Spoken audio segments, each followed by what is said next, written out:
Bonjour et bienvenue dans notre série de podcasts réalisée à l'occasion de la célébration des 190 ans de Blanchon Group.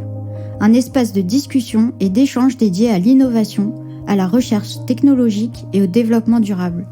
Aujourd'hui, nous accueillons deux experts, Jean Suillerot, responsable compte clé grand public, et Guillaume Abelaneda, responsable trade marketing, pour parler de l'innovation dans l'expérience client. L'expérience d'achat est la clé du succès des marques de bricolage. Quelles sont les tendances en la matière ? Alors, effectivement, on note que l'expérience d'achat est un processus complet et complexe qui comprend plusieurs phases.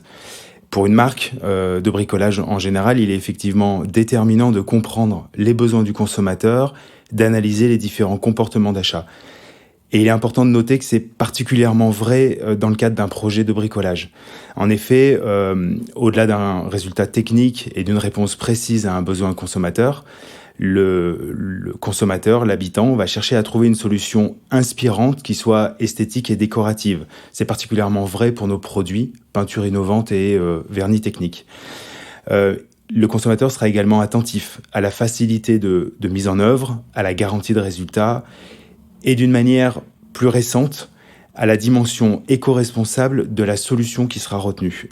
En effet, le consommateur cherche à avoir un produit qui soit éco-conçu, avec des matières premières sûres et responsables, qui soit fabriqué de manière durable, à la fois pour garantir un habitat sain, mais qui ait aussi un impact positif sur les femmes et les hommes, ainsi que sur la planète. Alors là, on voit qu'il y a plusieurs phases dans ce parcours d'achat. Est-ce qu'il y a une phase qui est plus importante que les autres, selon toi ? Alors aujourd'hui, l'important, ça va être vraiment de s'adresser à l'ensemble des phases. C'est vrai que historiquement, un industriel, un distributeur également, cherchait à être particulièrement efficace, performant sur l'offre. Un prix, un produit et éventuellement une communication, un service associé en point de vente. Aujourd'hui, on sait que ce soit l'industriel, le distributeur, tous vont chercher à s'adresser à 360 degrés à destination du consommateur. C'est-à-dire qu'en amont de l'acte d'achat, on va d'abord chercher à faire rêver le consommateur, à l'inspirer. On parlait tout à l'heure de solutions esthétiques, solutions décoratives. Donc là, il y a tout un panel de solutions pour s'adresser au consommateur et le faire rêver. Ça va être tout ce qui s'appelle Instagram, Pinterest ou YouTube. Ça va être aussi la presse spécialisée, les émissions de déco.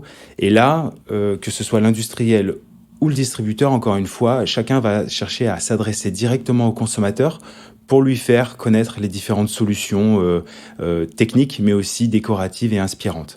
Ensuite, on a une phase, toujours en amont de l'acte d'achat, une phase d'apprentissage et de compréhension. Le consommateur va avoir besoin d'assimiler les différentes solutions qui lui sont proposées et il va apprendre et comprendre quelle est la solution la plus adaptée à son besoin, la manière de mettre en application et quel sera le résultat attendu. Ensuite, il va concevoir cette solution, donc en déterminant vraiment la solution qui est retenue et la manière de la mettre en œuvre. Et ensuite seulement, on passe à l'acte d'achat. Et là, l'acte d'achat, c'est, on le verra tout à l'heure, mais soit une solution très traditionnelle en point de vente physique, soit aujourd'hui avec tous les outils digitaux, e-commerce, marketplace qui s'offrent aux consommateurs. Et puis, cet acte d'achat, cette expérience d'achat n'est pas terminée. Après l'achat, il y a bien entendu la mise en œuvre et la réalisation du projet. Et là, on va le voir, le consommateur a différentes manières de pouvoir mettre en œuvre tout ça. Soit il va le faire de manière très indépendante, par lui-même, et éventuellement, il aura la possibilité de s'instruire et de rechercher la manière de mettre en œuvre sur des tutos, sur des conseils, notamment en point de vente ou sur le digital.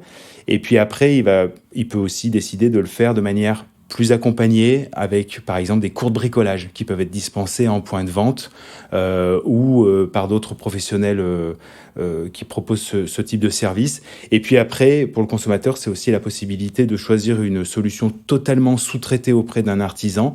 Et là, encore une fois, industriels, distributeurs proposent des solutions pour accompagner le consommateur.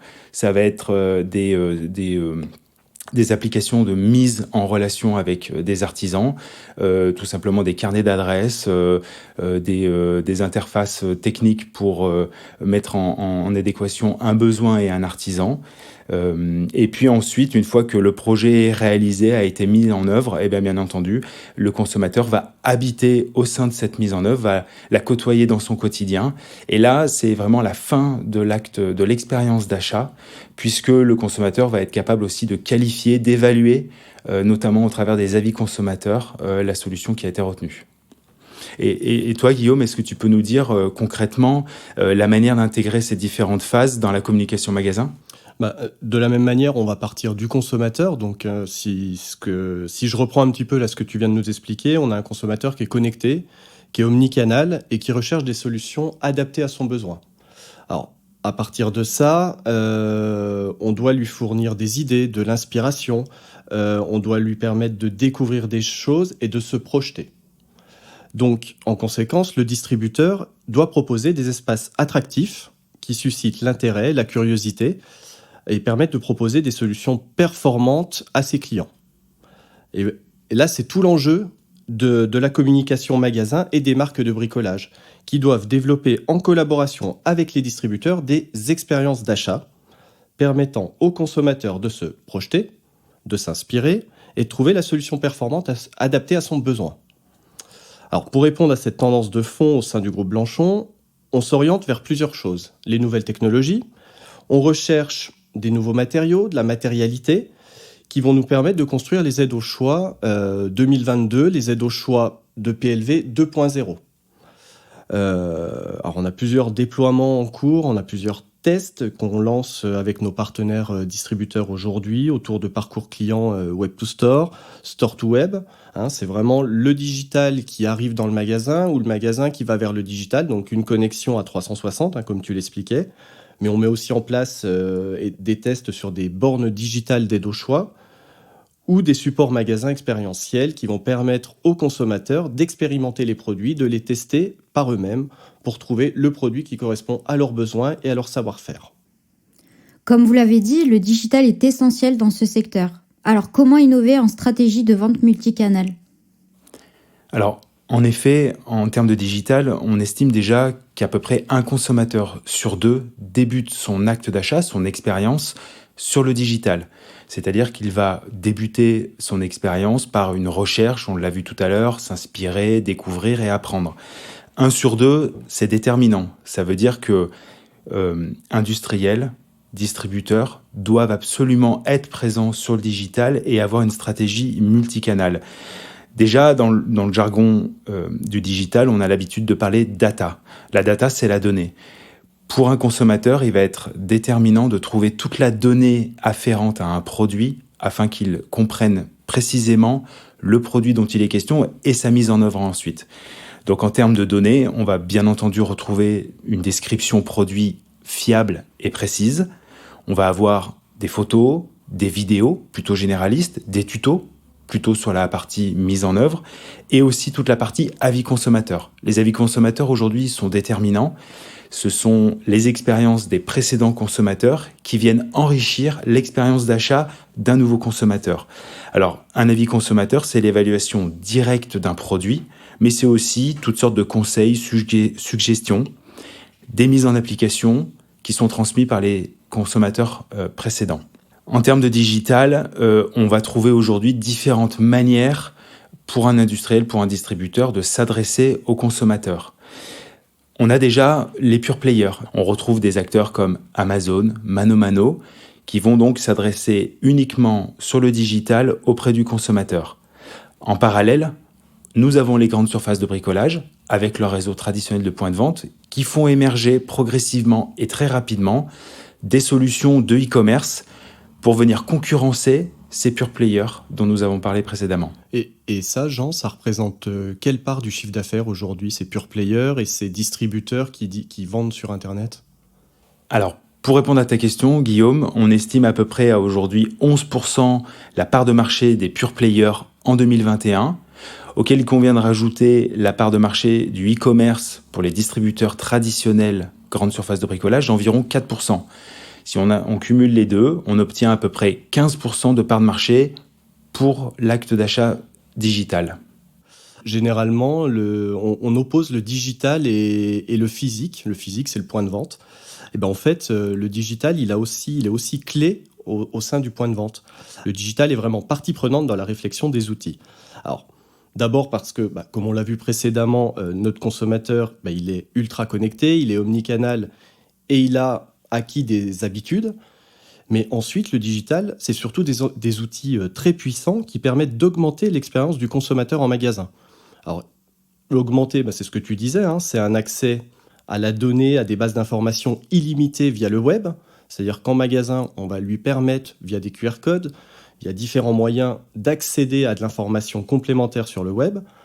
Mais il y a aussi aujourd'hui des outils digitaux très puissants qui vont lui permettre de se projeter dans un monde virtuel sans limite.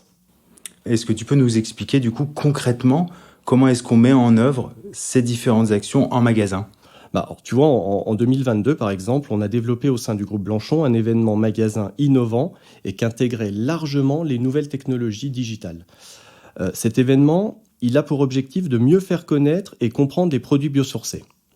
Alors, lors de cet événement qui est installé dans les plus grands magasins de bricolage français tout au long de l'année 2022, le consommateur est invité à s'immerger dans un monde virtuel et pédagogique via un film de réalité virtuelle exclusivement développé pour la marque Saint-Hilor. Il est accompagné tout au long du film par un avatar, une petite abeille qui s'appelle Bee, et qui va lui expliquer ce qu'est le biosourcé et comment les produits Saint-Hilor Nature Protect sont des solutions performantes et respectueuses de l'environnement pour ses projets. Tu vois, le digital, il peut aussi s'intégrer directement dans la communication magasin pour apporter une expérience augmentée, une expérience plus complète au consommateur, lui permettant de mieux comprendre les solutions qui lui sont proposées. Effectivement, une action très inspirante. Pour aller plus loin, pouvez-vous nous parler des initiatives dont vous êtes les plus fiers ?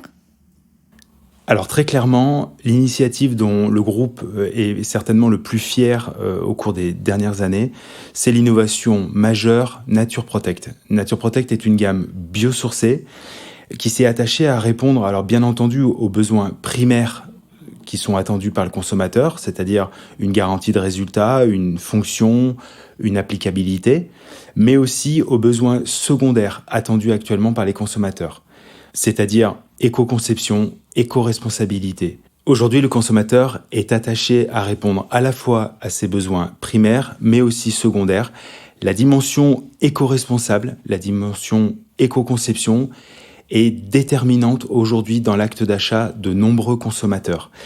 Et c'est là où cette gamme biosourcée est à la fois précurseur sur le marché et novatrice, c'est-à-dire qu'elle s'attache à répondre aux préoccupations des industriels, des distributeurs et bien entendu des consommateurs, avec une offre qui est engagée, qui est reconnue, labellisée et certifiée.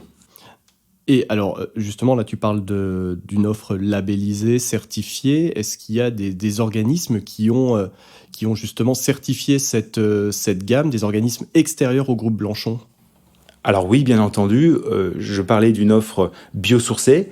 Tout d'abord, il faut savoir que l'offre biosourcée doit répondre à une norme, la norme 16640, qui est encadrée par le gouvernement français et qui vient légiférer autour du biosourcé. Donc ça, c'est la première norme à laquelle nous avons dû répondre. Et ensuite, nous avons travaillé une offre qui soit labellisée. Tout d'abord, l'écolabel, qui est maintenant connu, puisque c'est un label qui est transversal sur différentes activités professionnelles et qui est reconnu par le consommateur.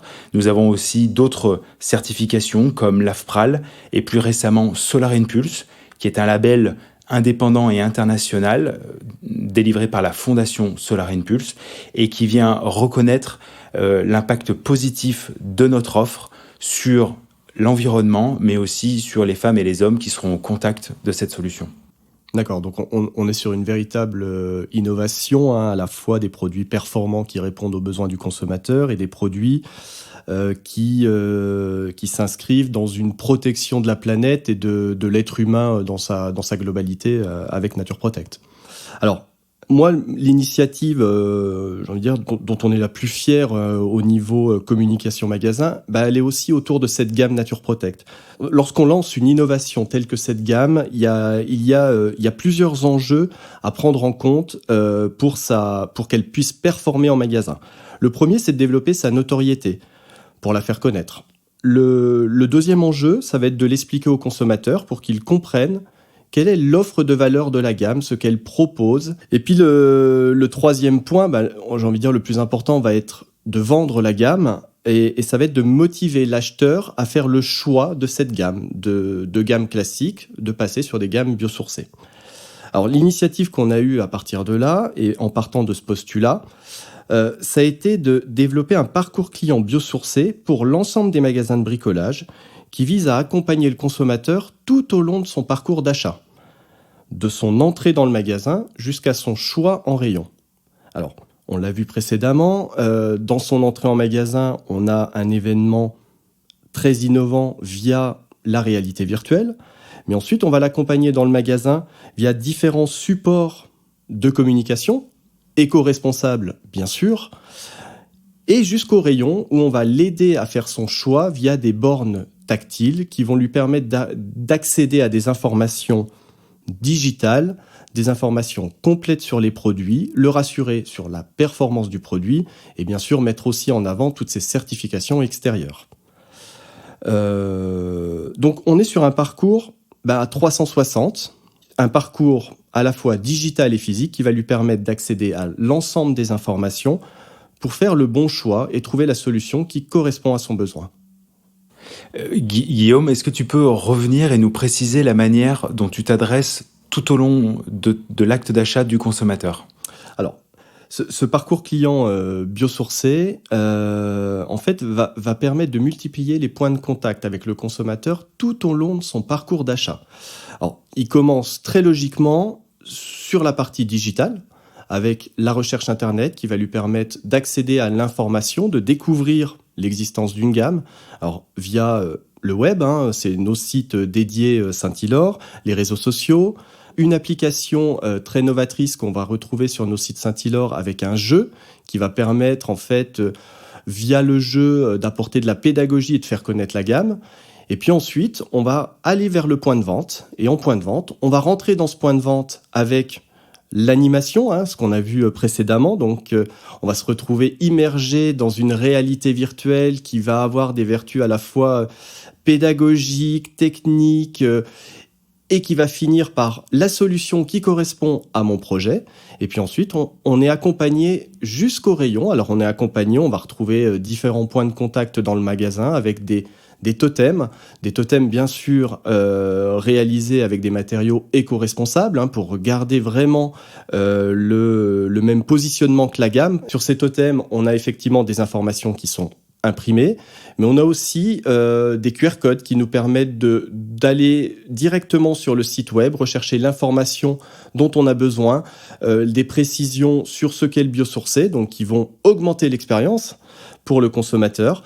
Et ensuite, on va arriver vers le rayon. Alors, différents éléments d'habillage, différents éléments de balisage sont proposés pour du stickage au sol, du stop rayon, des bandes de rive, des panneaux qui vont vraiment baliser la gamme. On va aussi se retrouver face à une borne qui va nous permettre, en partant du projet que j'ai en tête, de retrouver le produit qui va correspondre à ce projet et qui va me permettre de répondre à ce projet de façon performante, on l'a vu, c'est des gammes performantes, mais aussi avec une gamme qui va respecter l'environnement et aussi l'être humain d'une façon plus générale. Voilà, on est vraiment sur une stratégie à 360 degrés qui accompagne le consommateur du digital de sa recherche à la maison jusqu'au point de vente et qui va continuer après l'achat pour l'accompagner via des tutos, via des aides à l'application des produits, jusqu'à la satisfaction sur les réseaux sociaux. Merci Guillaume et Jean de nous avoir éclairés sur ces sujets passionnants. À très vite pour un nouveau podcast toujours consacré à l'innovation pour vous en révéler d'autres facettes, parce que l'innovation est dans notre nature.